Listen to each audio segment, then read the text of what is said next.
Марат екеуміздің отандасқанымызға биыл 15-ші жыл. Мен оның 3-ші некедегі әйелі болсам, ол менің 2-ші күйеуім. Менің бұрынғы күйеуімнен бір ұл, ортақ некеден бір ұл, бір қызымыз бар.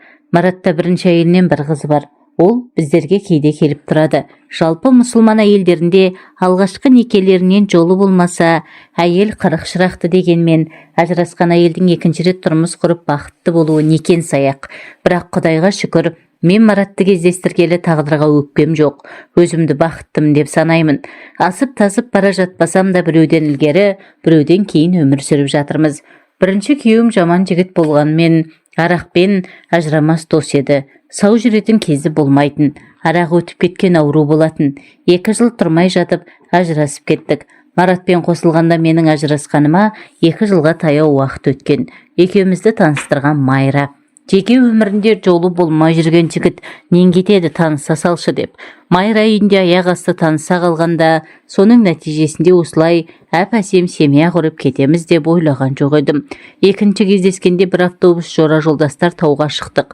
Тамақ ішіп болған соң, әркім 2-шеуден бөлініп, біреулер доп, біреулер шахмат ойнауға кіріскен. Доп соғып жалыққан соң, оңаша кетіп, өзіме ұнаған шөптер мен гүлдерді жинауға кірістім. Мен өзім аттарында білмейтін шөптерді қызықтап, кейбіреулерін еңкейіп, иіскеп, кейбіреулерін жинап, демалып жатқан топтан едәуір ұзап кетіппін. Кенет қойтастар арасымен жақындап қалған Маратты көрдім. Біреу жасырын санап отырған ақшамды көріп қалғандай жақтырмай, әрі ыңғайсызданып қалдым. Ол ұялып қымсынған жоқ. Қасыма емін-еркін келіп, Жанар оңашада қасқыр жеп қояды деп қорықпайсың ба деді. Мен кез келген қасқырға жем болатын тоқты емеспін дедім, ойланып та жатпастан. Әйтеуір аузыма келген алғашқы сөзді айта салдым. Өзіңнің әдейі жем болатын арнаулы қасқырларың бар ма? Билей басып жоғары өрлеп, біраз биіктіктен қарамақшы ем Марат. Жүр анау үлкен қойтасқа шығып қайтайық деп қолын ұсынды. Бетіне қол ұстаспай-ақ шығуға болмайды ма дегендей таңдана бір қарадым да қолымды бердім. Қолдары қарулы екен, адымдап тез жүреді. Оған ілесем деп әп-сәтте ентігіп қалдым. Төмендегілер көзден ғайып болған. Бұл шоқының арғы жағы көлеңкелеу, салқындау секілді. Біраз жүрген соң төбемізде өткінші жаңбырдың қара қорғасын бұлттары пайда болғанын байқадым. Денем тоңазып кетті. Кішкене діріл пайда болды. Ол аздай үлкен-үлкен жаңбыр тамшылары төпеп жауа бастады. Лезде үстіміз малмандай су болды. Төмендегі адамдар бала шағаларымен машиналарына тығылып жатқан болар деп ойладым. Демалысымыздың сәні кетті-ау, синоптиктер жауын болмайды деп еді ғой деп қапалана ойладым. Анау жерде үңгір бар екен, кеттік деген Маратпен қосыла жүгіргенде, көз алдымызға жақын көрінген үңгір қапелімде жеткізе қоймады. Ақылеп-үхілеп оған жеткенде, біздерді мазақ қылғандай жаңбырда бітті. Жаңа жаңбырдан қашып қатты жүгіргенде, қолымдағы бір аяқ киімімді түсіріп алыппын. Жаңбырдан кейінгі ызғарлы жел денемді дірілдетіп барады.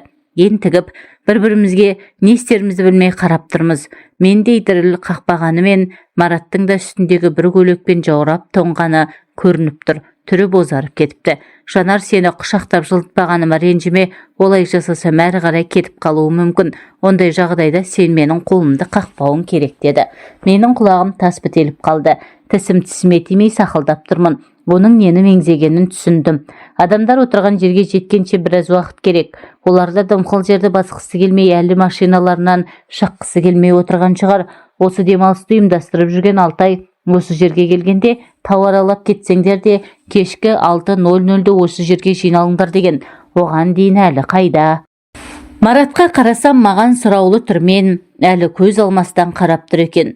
Бірге болған еркектерім көз алдыма келді. Біріншісі ажырасқан күйеуім, екіншісі ретін тауып күш көрсетіп дегеніне жеткен бір сұмырай, үшіншісі Марат болады ма? Біреу ішімнен, біреу артық, біреу кем не қылар дейсің? Көне сал, өзіңнің тәніңде жаныңда қарсы емес қой, әрі сенің ырқына салып тұр дейді ішімнен бір дауыс. Жындысың ба? 2-ші рет көрген еркекпен болмақшысың ба? Мерез бе, спит ба, бірдеңесі болса қайтесің? Бала көтеріп қалсаң ше, өзі сырт келбеті келісті, денелі жігіт, етегіне намаз оқып жүр дейсің бе? Өзі туралы да ештеңе білмейсің. Ол сен ұнаттым, сүйемін, үйленемін деп те айтқан жоқ қой. Мынандай жерде қалай болмақсың? Сенің төсек историяларың жылы үйде оңашада, жұмсақ төсекте өтетін дейді екінші дауыс. Осыдан көнсең саған үйленем деген дауыстың алыстан естілген соншалық оны Мараттың айтқанына сенбейтіндеймін. Сол екен, мен өзіме өзім сөз бергем. Мен туралы ештеңе білмей, көз жұмып көнген қызға не әйелге үйленем деп сөз бергем дейді. Иә, еркектердің бәрі сол, дегендеріне жеткенше уәдені аямайды. Менің үндемегенімді Марат өзінше түсінді ме, мені құшақтап алып сүйе бастады. Есімді жиғанша етегімді көтеріп шаруасына кірісті. Аздаған ыңғайсыздықтары болмаса, мен онымен болғаныма өкініп те тұрған жоқпын. Қабылдап қалмасам жарар еді деп уайым қылған басым, Мараттың қимылының өзіме ұнап, еріп бара жатқаным сондай, қабылдасам көп болса абортқа барармын деп үлгердім. Бойыма қан жүгіріп жылындым. Оның үстіне мына қапсағай жігіттің мәдениетті әрі көңілге сыйымды әрекеттері жылы үй мен жұмсақ төсектің де жоқтығын білдірмегендей, Мараттың құшағы мені ләззат тұңғиығына тартып барады. Табиғат аясында табиғаттың бір бөлшегіне айналып кеттік.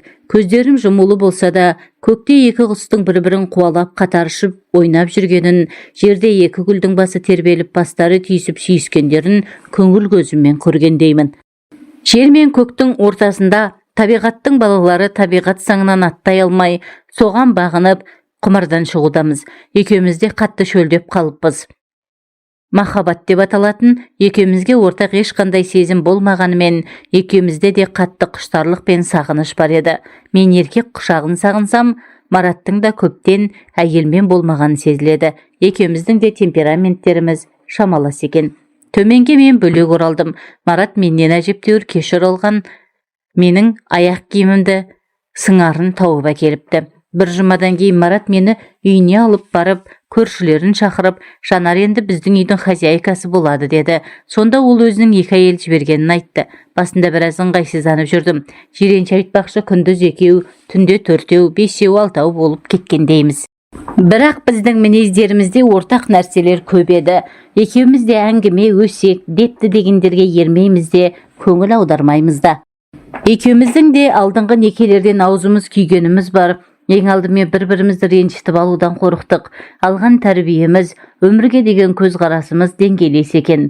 Басты себеп сол болса керек. Сыйластық түбі үлкен сезімге ұласты. Ең бастысы бір-бірімізді тыңдай түсіне білдік. Әлі күнге бір-бірімізді ренжіткен емеспіз. Қосылғанда басын ашып алған мәселеміз Мараттың Жанар бұрын қанша еркекпен болғаның маған қажеті жоқ. Білгім де келмейді. Тек алғашқы күннен өле-өлгенше бір-бірімізге адал болуымыз керек деген сөздері менің ойымнан дәл шықты. Бүгін күн сенбі, балалар үйде жоқ. Ерте тұрып құймақ жасап, таңертеңгі сүт қосқан қою шайды ішіп отырып еркелей үн қаттым. Мәке, балалар өсіп жігіт болып келеді. Өтпелі кезеңде жүр. Қыздарда телефон шалып тыным бермейді. Соларға бір жыныстық тақырыпта әңгімелер айтып, ақыл айтыңыз, қыздардан аулақ жүрсін, бір нәрсеге ұрынып қателік жасап қоймасын. Жанарау, әлі жас емес пе олар? Жыныстық тақырыпқа әңгіме айту ерте емес пе? Солай деген Марат есіне бір нәрсе түскенде кілт тоқтады да, жоқ, ерте емес екен деп мырс етіп күліп жіберді. Жүзіне барлай қараған мен, қыздармен алғашқы сүйіскенің есіңе түсті ме, әлде әйелмен алғаш болғаның есіңе түсті ме? Айтып берші деп күлдім. Жанарау, сен де адамның ішіндегін оқып отырасың ба? Иә, менің бірінші рет әйелмен болғаным есіме түсті. Сен де айтып берсең айтайын деді. Иә, ерлі-зайыптылар арасындағы бұндай әңгіменің көбі ерсі көретін шығар. Бірақ біздер күнделікті өмір шындығын ертекке айналдырмай, сол күйінде қабылдаймыз. Марат екеуміз де бір-бірімізге қосылғанша бірнеше некеде болғанымызды жоққа шығармайтынбыз. Иә, бұл өмірдің шындығы. Оны еске алғымыз келмегенімен ақиқат солай. Ол мені төсекте басқа әйелмен салыстыра алатын болса, мен де оны төсекте басқа еркекпен салыстыра алатынымды біледі. Мен басымды изедім. Мәкең өзінің қоңыр даусымен әңгімесін бастап кетті. Мектеп бітіретін жылым. Біздер 11 класс бітіргенбіз. Жасым 18-ге толады. Қол-аяғым балғадай жігіт болып қалған кезім. Қыздарға өлеңдетіп хат жазғаннан әріге бара алмай жүрміз. Бірде сабақ әзірлеп отыр едім. Көрші бөлмеден анамның зілді үні естілді. Маратай, мына жаңа туған қозыларды анасының бауырына сал, алмай қояр, өздері әлсіз екен, ауыздандыр. Биыл 11 класты бітіріп жігіт болып арман қуып Алматыға оқуға барайын деп жүрген жігітке анамның қозыларды ауыздандыр дегеніне риза болмасам да, әдетте бұндай жұмыстармен айналысатын інім Саматтың өкпесіне салқын тиіп, аудан орталығындағы ауруханада жатқанын есіме алып, қозыларды қорадан шығарып, ауладағы енелеріне қостым. Аяқтарын тәлтіректей басып, өз бетінше енелерін дұрыс емей алмаған қозыларды тамақтандыруға бөтелкеге құйып сүтте алып шыққанмын. Бірақ анамның талабы барынша енесін емізу. Сосын барып тоймаса, немесе өздігінен еме алмаса ғана бөтелкемен сүт беру. Біресе тәлтіректеп тұра алмаған, тұрса да енесінің емшегін таба алмаған, тапса да дұрыс еме алмаған қозыларды ұрсып, біресе шіргөбелек айналған қойларды ұрсып, қара терге түстім. Бұндай жұмысқа анамның малтабар атайтын Самат дұрыс еді. Ол малдарды күткенде артық ештеңе байқалмай, ол әбігерге түспей-ақ бар жұмыс өздігінен істеліп жатқандай көрінетін. Қой, енді шаршадым. Кешеке салғанда енелерін дұрыстап емізермін деп еміздікпен тамақтандыруға кіріскенім сол еді. Ойбой, палуан жігіт-ау, не істеп жатырсың деген ойнақы дауыс естілді. Дауыстың ойнақылығы, көңілділігі сондай, мені мынау шуаш пен көң сасыған жерден әдемі, ойыңа не келсең соны істей алатын түрлі түсті сәулелі, әртүрлі сазда әуенді жерге апарып тастағандай. Қарасам Зілиха екен. Бізге аталас жақындығы бар. 5-6 үй әрі тұрады. Ылғи көңілді жүретін келіншек. Күйеуінен ажырасып кеткен, 2 ұлы бар. Анам оны көрсе кірпідей жиырылып жақтырмай қалады.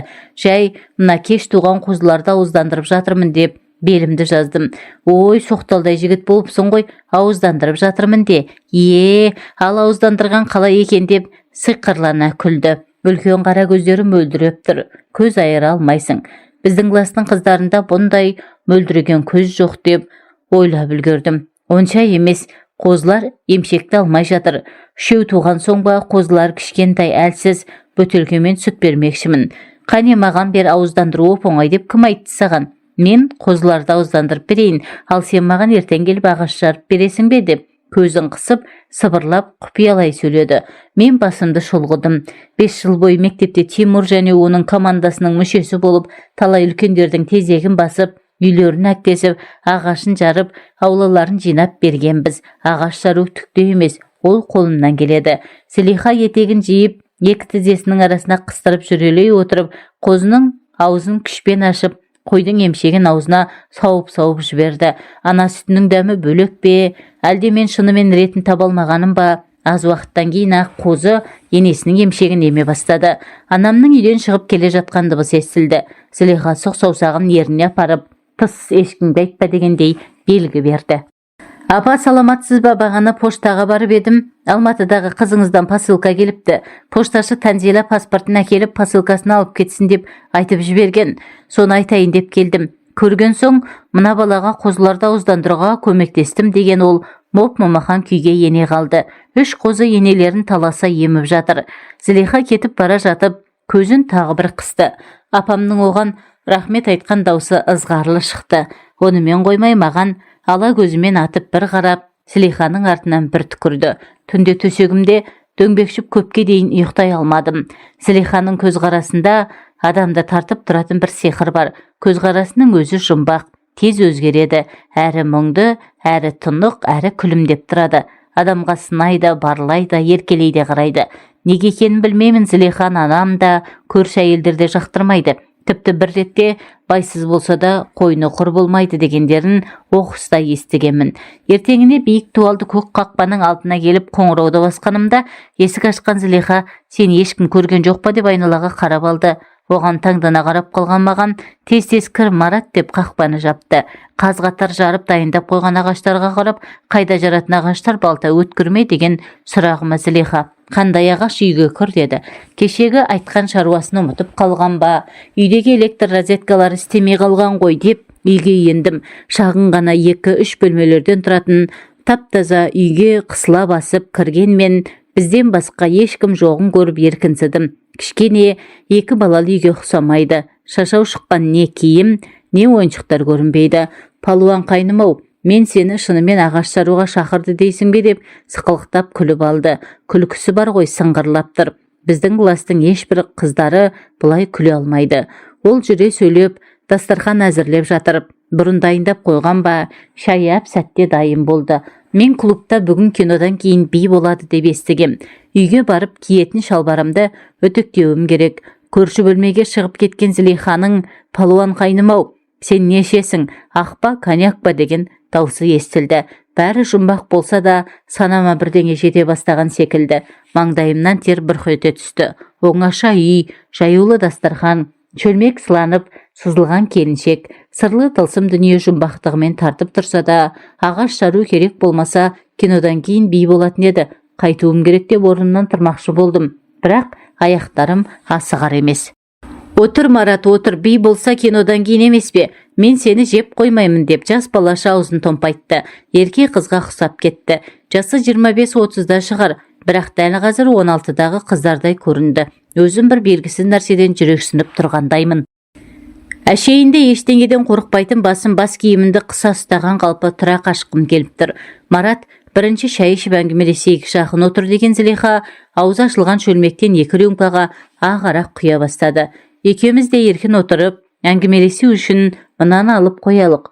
Бүгін менің күйеуге шығып, алғашқы еркекпен болғаныма 10 жыл толды. Оның орталап құйған рюмкадағы арақты қағып салғанына қарап, мен де әйелден қалғаным ұят болар деп қағып салдым. Классымыз 9-шы бітіргенде бірнеше бала әрі қарай оқымай училищеге кететін болғандықтан вечер жасағанбыз. Сонда алғашқы рет арақ ішкем. Әрең демімді алып қақалып шашылғаныма ыңғайсыздансам да, онымды 5 минут өтпей ұмытып кеттім. Еркінсіп әзілдемек болдым. Жақсы хозяйка екенін, дайындаған салаттарының дәмді екенін айттым. Екінші рюмканы ішкенде алғашқыдай қиналған жоқпын. Мойнына байлаған орамалын алып, Зылиха қасыма жақын отырды. Мен оның әппақ, жұп-жұмыр мойнынан көз алмай қалдым. Көйлегінің алды да, арты да ашық екен. Мойнына таққан шынжырына кигізілген жүрек тәрізді кулоны қос анардың ортасына төмен құлапты. Мені көр дегіп, тұңғиыққа тартып жатқандай, найзағай сезім денемді дір еткізіп, дірілдетіп тұрып алды. Біресе жаңағы ішкен 2 рюмка мені қатырып тастағандай ма қалшиып қаттым да қалдым. Ештеңе естімеймін, сөйлей алмаймын, әлде сөйлегім келмейді. Биді де ұмыттым. Зылиха маған бір нәрселерді айтып жатыр. Арасында тамақ іш, енді арақ ішпейміз дегенін естіледі. Бір кезде қолымды қағып, жаңағы кулонның үстінен басты.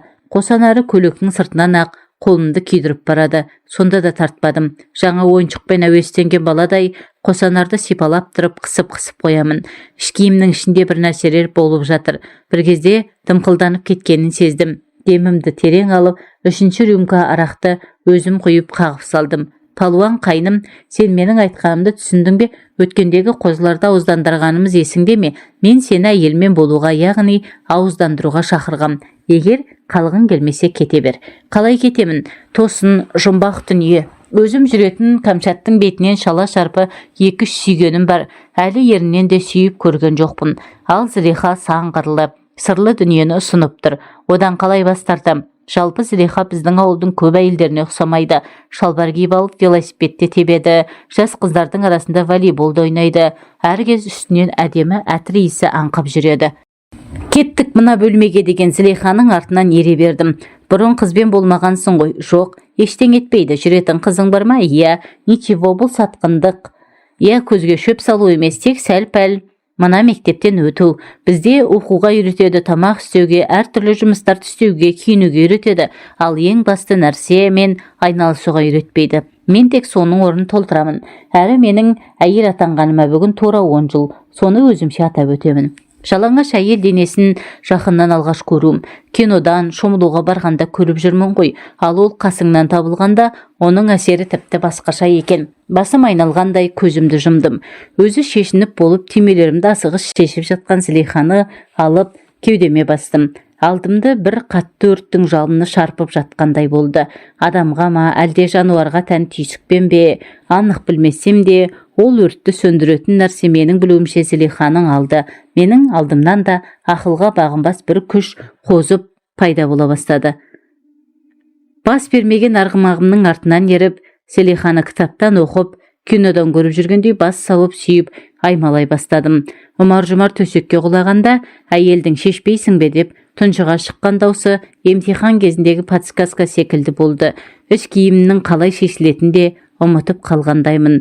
Ұзақ уақыт әуреленген секілдімін. Содан кейін бойымды өртеген қызуды басатын саябаққа кіргім келіп, қақпасын таппай аласұрдым. Әйелдің қолдары көмекке келді. Жоланау деп көрсетіп жібергендей болып еді. Кірмей жатып қақпадан ене бере, қоржын толы тауарын шашып алған саудагердей күй кештім де, басымды қос онардың ортасына тығып жібердім. Қоржынды алып барымды көрсете алмасам да қақпадан енгенімді өзімше бір ерлікке баладым. Ештеңе емес, бұл бірінші рет қой деген әйел даусы құлағыма күңгірлеп жетті. Мені тыныштандырғандай басымнан сипай бастады. Содан найзағай сезім бойыма 5-6 рет келіп, қақпаға қарай шабуылдап, алғашқы күні-ақ осы сабақтың бірнеше әріптерін үйреніп қалдым. Жақсы оқушымын ба, әлде мұғалімім тәжірибелі ме білмеймін. Биге барам деп едің ғой. Клубта кино бітетін уақыт болды. Енді қайт деген Зілиха есіктен шығарып салып тұрып, енді 2-3 рет бірге болсақ, әбден ауызданып кетесің деп сылқ-сылқ күлді. Содан кейін менің аңдығаным Зілиханың үйі болды. Оған күніне бір барып қайтпасам, сабақта оқи алмайтын күйге түстім. Қалған кезде айналама кітаптарды үйіп алып бөлмемнен шықпаймын. Мен сол кезде ойлағаным, әйелдің ғажап денесі тұрғанда кино, концерт, ал бертін келе оларға қоса қонақтық, курорт, тағы басқа қызықтардан гөрі әйел денесін қызықтағаннан, әйел денесіне тояттағаннан артық ештеңе жоқ. Әйел денесіне еш нәрсе жетпейді деп білемін. Әртүрлі сылтау айтып кешке қарай Зілиханың үйінен бірақ шығам. Ештеңеге шамамыз келмей дереу төсектен табыламыз. Жас арасын сезбеймін. Оны мен өзімді еркін ұстаймын. Ол да 2 баласы бар әйел секілді емес. Мен сенің үстіңе шығайын дейді. Біресе былай жасап көрші қалай болады екен дейді. Құдды математика апайдың бұл есепті тағы қандай жолдармен шығаруға болады екен деген сұрақтар секілді. Мен одан кейін де ондай экспериментатор әйелді көрген емеспін. Марат осы сөзді айтқаннан кейін менің бетіме зертте бір қарап алды. Неге екенін өзім де білмеймін, мен төмен қарадым. Тек ойыма Мараттың төсек қатынасы кезіндегі ұсыныстарының көбін қабылдамайтыным есіме түсті. Марат әңгімесін әрі жалғады. Зілиха екеуміздің арамызда сезімде, міндетте ештеңе жоқ. Тек бір-бірімізге магниттей тартатын бір күш бар. Осы күні ойлаймын, мен тіпті сол кезде үйленсем де Зілихаға баруымды қоймас едім деп. Бұл екеуміз үшін де жақсы еді. Бірақ жақсы нәрсе ерте ме кеш пе бітуі тиіс болатын. Бірде кездескенімізде Зілиха балаларының ертең шешесінің үйінен қайтатынын, енді бұлай еркін кездесе алмайтынымызды, тек анда-санда сиректеу, онда да түнгі сағат 1-2-ден кейін 1-2 сағатқа ғана келіп кетуге болатынын айтты. Аз күнде Зілихаға қатты бауыр басып қалыппын. Ішімнен тәтті күндер бітеді ме, жоқ бір реті болар деп ойладым. 18-дегі жігіттің еш нәрсені уайым көрмейтін шағы емес пе?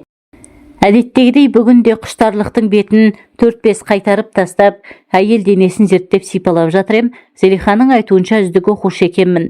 Есік қоңырау естілді. Денесі былқ-сылқ етіп маужырап, ләззатқа батып жатқан Зілиха әлденеден секем алғандай ұшып тұрды.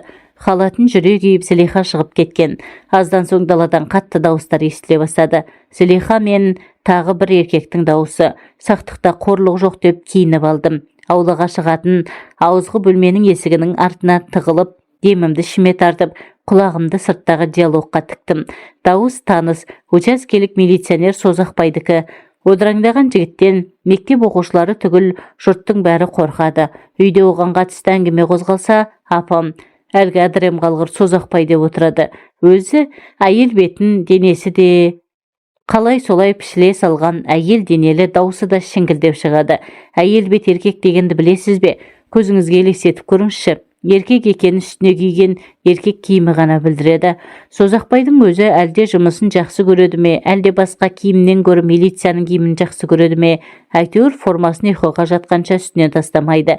Май басып, қызара бөрткен, безеулі беті, мықансыз тұтасып кеткен белі, қампиған қарны, өзінің пошымына салмақ қосқысы келгендей жасайтын жасанды қылықтары оны көпке сүйкімсіз етіп көрсетеді. Пияз бен сарымсақ сасып жүретін, аузындағы сап-сары тістері өмірі тіс щеткасын көрмеген секілді. Түкірігі шашырап сөйлегенде сирек мұрты қосыла жыбырлап тұрады.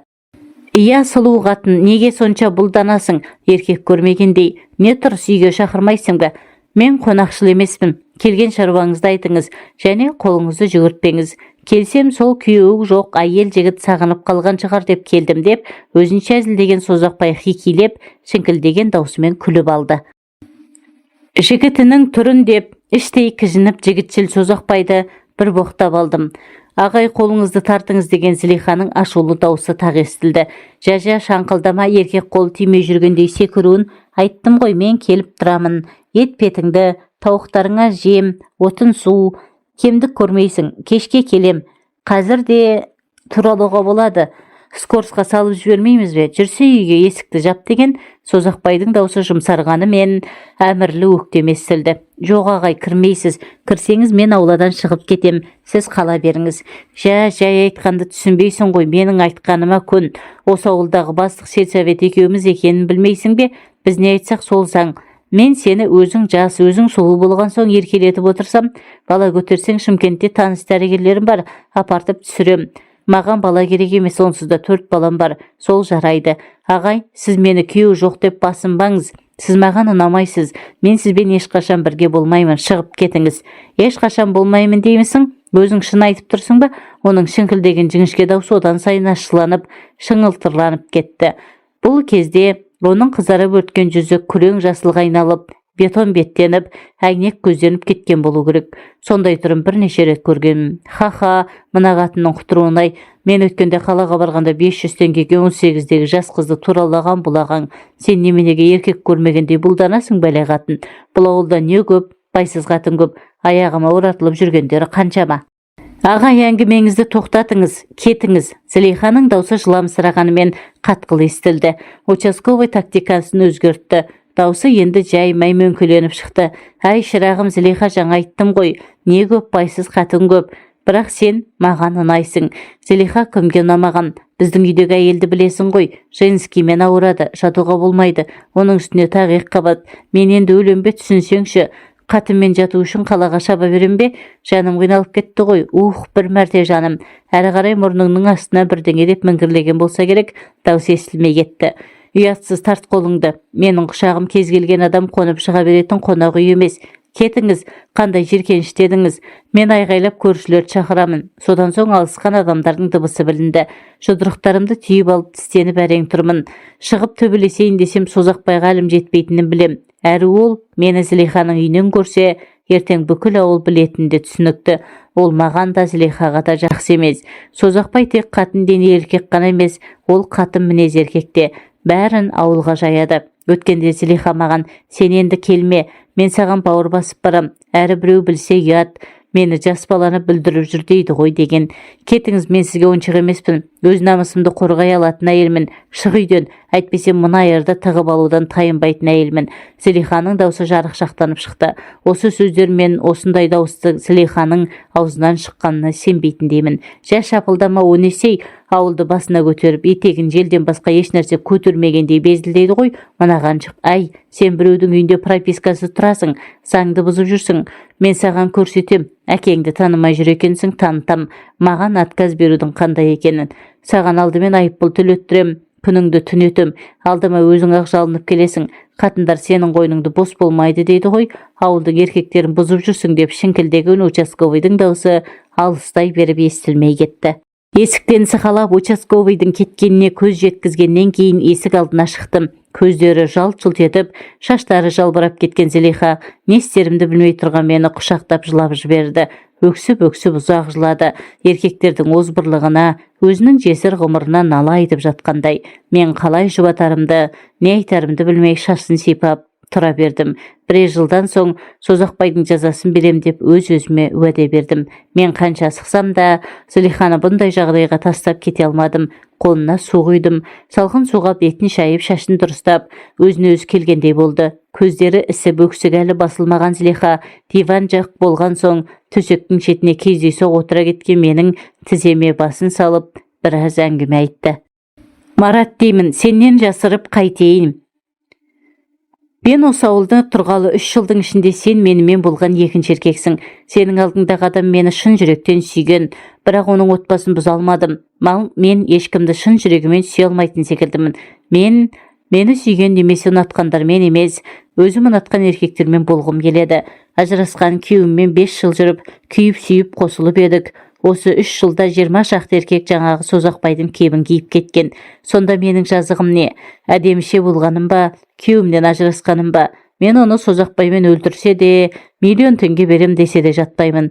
Жоқ, мен сабама түсуім керек деп ол біресе екі шекесін, біресе желкесін уқалады. Мен көргенім мен естігендерімнен есімді жинай алмай мелсейіп отырмын.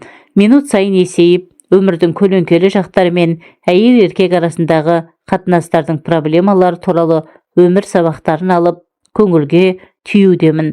Зылиха да мен білетін Зылиха емес. Марат, сенің түрің бұзылып кетіпті ғой, сенің жаныңды жараладым-ау, мен қазір сыртқа шығып келейін, бұл соңғы кездесуіміз шығар деп тұрып бара жатқанда қолы шалбарымның сыртын сипағандай болды. Әлде аңдаусызда тиді ме екен? Ол да соны күтіп тұрғандай дүр сілкініп шыға келді. Есіктен шығып бара жатқан Зылихаға қарасам, ол да мен білетін Зылихаға айналыпты. Менің бойымды тек құштарлық емес, басқа бір сезім қоса жаулап алған. Оның не сезім екенін өзімде түсінбеймін. Зылиханы аяйтындаймын, оны қадірлей түскендеймін. Оның шырқаған жанын жұбатқым келгендей, ісіп кеткен көздерінен бастап аймалаудамын. Оны еркелеткен болам. Менің барынша қолымнан келетін осы еді. Зылиха да қазір төсекте ерекше болды. Бұрын көрсетпеген қылықтар көрсетіп, төсімнен аймалады. Кемшектерімді біресе сүйіп, біресе тілімен қытықтады. Қолдарын кіндігімнің төмен тұсына қайта-қайта апара берді. Апарған сайын енді қалғи бастаған қалбақты қарақшым қайтадан қаруын оқтайды. Менің бозбалалық түйсігім мына кездесудің басқа кездесулерімізден өзгешелеу екенін мойындағандай, мен де Зылихаға ұзақ ләззат сыйлауға тырыстым. Төсекте бозбала да емес, кәдімгі жол бастар еркекке айнала бастағанын сезгендеймін. Зылиха өзі айтпақшы, оргазм алған кезде не істеп не қойғанын білмей аласұрып кетеді. Мен де дәл сол Зылиха үшін төсектің ең тәтті кез екенін түсініп, сол кезеңді ұзаққа созуға тырыстым. Менің де есім шығып кетеді. Зылиха екеуміз үшін бұл кез еркек пен әйелдің бір-бірінің тәнінен ләззат алу емес, қайта керісінше бір-бірімізге ләззат сыйлауға ұмтылғанымызды ұқтым. Мен оның көңіліне қарауым, менің оған жас алшақтығына байланысты ешқашан айтылмайтын сезімнің өтеуі болса деймін. Жүзінен бақыттылықтың белгісі білініп, даусынан қуаныштың лебі ескен Зылиха маған үзіле қарап, сен бүгін ерекшесің жаным деді. Емтихан тапсырып, інімді ауруханадан әкеліп, одан үйге алыстағы нағашыларым келіп, тағы басқа жұмыстармен арада 10 шақты күн өтіп кетті. Осы арада Зылиха ойымнан шықпағанмен барудың реті келмеді. Үйінде телефон да жоқ. Бір күні газеттерді ала келейін деп почтаға соққанымда Зылиханы кездестірдім. Паспорт тәртібін бұзып, тұратын жерінде тіркелмегендіктен айыппұл салыныпты. Соны төлеп тұр екен. Менің көз алдыма Созақбайдың кіжінген түрі келді. Көптің көзінше ештеңе айта алмай, көздерімен жұбатып кеттім. Бір күні тағы бір емтиханды тапсырып деп тынымсызымды алғандай болдым. Бір-екі күнде моншаға барып Зылихаға баратынымды ойлап, ішімнен қуанып жүредім. Таңертеңгі шай үстінде апам, Зылиха қалаға көшіп кетіпті деді. Шай ішіп болғаным мұндай абырой болар ма? Ішімдегі болып жатқан астан-кестең дауылды ешкімге білдірмейін дегендей, сүріне қабына өзенге қарай жүгірдім. Таңертеңгі салқынға да қарамай, шомылатын мезгіл болмаса да келе салқын суға қойып кеттім. Денемнің әр мүшесі, әр тіканы, әр түйіршік қаным Зылиханы жоқтап жатқандай, ішімнен қош бол, мен ауыздандырған әйел дедім. Содан кейін, жоқ Зылиха, сен мен ауыздандырып қана қойған жоқсың, одан да көп нәрсе бердің, көп нәрсе ұқтырдың дедім. Содан кейін Зылиханы көргенде, естігенде жоқпын. Марат әңгімесін аяқтап, сол күндерге еніп кеткендей, екі көзін бір нүктеге қадап, ауыр ойға шомып отырып қалыпты. Кеудем шым ете қалды. Маратты өзіме белгісіз Зылихадан қызғанғандаймын. Ау, мәке түс болып қалды ғой, қазір күн үсіп кетеді, базарға азық-түлікке барып келейік дедім. Ал сен ше, сен де айтам деп едің ғой. Мәке түс болып қалды ғой, мен тағы бірде айтармын деп, мойнынан құшақтап ерінен сүйдім. Мәкең мұны өзінше түсінді ме, әлде менің бетімде солай жазулы тұрма, ол төсекке ме кеттік деп мені көтеріп алды. Мен көздерімді жұмып, Мәкеңді енді ешкімге бермеймін дегендей мойнынан қатты құшақтап алдым. Жоқ, мен Зылихадан артық ләззат сыйлаймын. Оның бейнесін Мәкеңнің ойынан бір жола шығаруым керек. Әрең тапқан аяулымды ешкімге де бермеймін дегендей, оны аймалай бастадым. Алғашқы еркек құшағын көргенім туралы, ол заңды күйеуім болса да ешқашан айтпаймын. Ол әйелдер тарапынан ешқашан айтылмайтын әңгіме. Мәкеңнің құшағында көзім жұмылып бара жатып, кешке балалармен әңгіме өткізуді ұмытпау керек деп ойлап үлгердім.